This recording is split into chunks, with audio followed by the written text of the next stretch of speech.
দুলাভাইকে গেটে দাঁড় করে 5,000 টাকা আদায় করছি। চলে যাচ্ছি চান্দিনা ফুলের মালা কেনার জন্য। কথা বলতে বলতে চলে আসছি ফুল দোকানে ফুল নেওয়ার জন্য। কাকু দেই আমাদের জন্য ফুলের মালা করে রাখছে রেডি।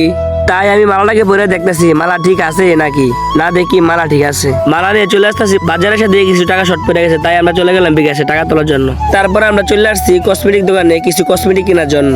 তারপর আমরা কিছু কসমেটিক পছন্দ করছি। এই কসমেটিক গুলা নিয়ে বাড়িতে চলে আসতেছি। আসার পথে হালকা করে রেস্টুরেন্টে নাস্তা করে আসছি। নাস্তা বলতে বাজারে ঘোরাঘুরি করে শরীরটা গরম হয়ে গেছে, তার জন্য দই চিরা অর্ডার দিয়ে দিছি। এই দই চিরা খাইয়া অনেক মজা পাইছি। বাইরে তো খাইয়া কইতেছে না, দই চিরাটা খাইয়া অনেক স্বাদ পাইছি। তো আমরা বিল দিয়ে চলে আসতেছি বাড়িতে আস্তে আস্তে শুনি দুলাভাই নাকি চলে আসতেছে। তাই আমরা সবাই চলে গেলাম গেটে দুলাভাইকে ধরতে।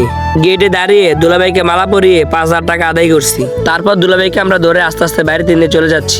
গেটে তো দুলাভাইয়ের সাথে অনেক পার্সাপার্সি করছি, এখন বাড়িতে না দুলাভাইকে খাবার খাওয়াচ্ছি। খাবার খাওয়ানো শেষ, এখন দুলাভাই রাত্রে ধুয়ে দিতেছি না, দুলাভাই রাতে ধরে রাখছি টাকা নেওয়ার জন্য।